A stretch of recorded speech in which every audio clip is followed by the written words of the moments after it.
बात के हालात क्या होते हैं।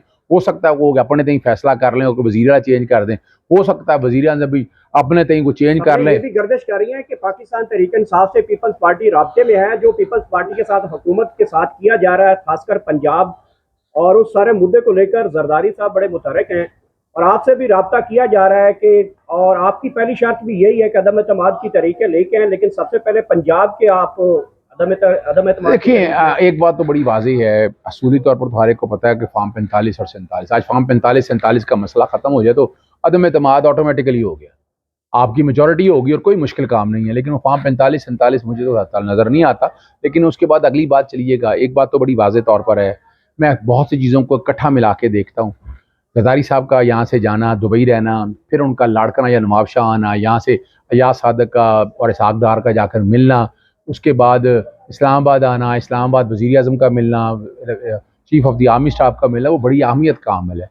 मैं जैसे पीपल्स पार्टी वहाँ इक़्तिदार में कश्मीर में आई है, मैं यहाँ पीपल्स पार्टी और उनके हवाले से देख रहा हूँ कि इक़्तिदार में आएंगे। अब जहाँ तक पाकिस्तान तहरीक-ए-इंसाफ का, मैं तो पहले दिन से बात कर रहा था कि पाकिस्तान तहरीक-ए-इंसाफ को पीपल्स पार्टी से मिलकर हुकूमत बनानी चाहिए, स्ट्रॉन्ग मॉरल ग्राउंड के ऊपर, कि नैब पे कोई नहीं कंप्रोमाइज़ होगा, बाकी चीज़ों पे नहीं होगा। अब भी यकीनन वो राब्ता होगा तो फैसला तो इमरान खान साहब ने करना है, और मेरी ज़ाती राय के मुताबिक पीपल्स पार्टी के साथ अगर हुकूमत बन सकती है तो बनानी चाहिए स्ट्रॉन्ग प्रिंसिपल मॉरल ग्राउंड के ऊपर, कि वहाँ कोई ऐसी बात नहीं हो ताकि उसके नताइज जो है ना वो पॉजिटिविटी की तरफ जाएँ। अब इनके पास कुछ नहीं है कहने के लिए, बताया ना मुल्क की इकॉनमी या बाकी चीज़ें संभाल सकते हो तो नज़र आए, मुझे तो कुछ नज़र नहीं आता कि ये कोई बेहतरी की तरफ ले जाए।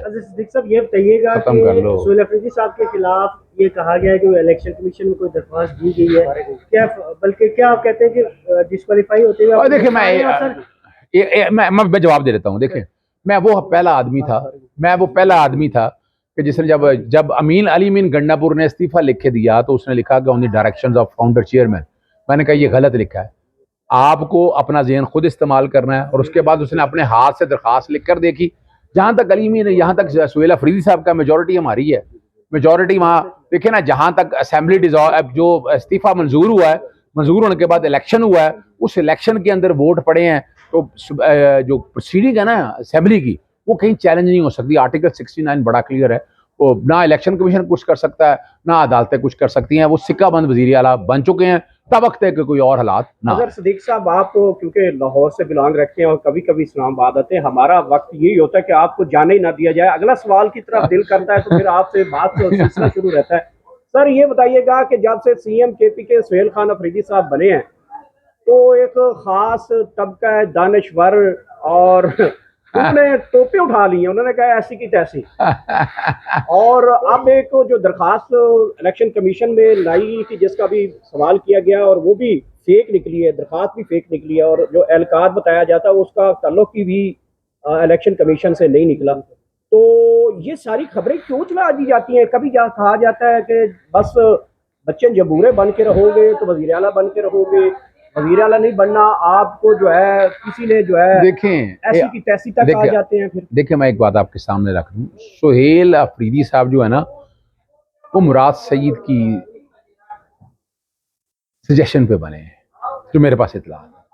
इमरान खान साहब ने बड़ी अहमियत इसीलिए दी है कि वो अग्रेसिव स्टैंड ले रहे हैं, ठीक है ना। लेकिन अभी तक उन्होंने कोई ऐसी बात नहीं की है जो आप कहें कि बैठकर ऐसा हो जाना है या ऐसा हो जाना है। क्वेश्चन ये है कि याद रखिएगा कि आप कोई ऐसा इक़दाम ना उठाएं कि जिससे मसाइल पैदा हो जाएं।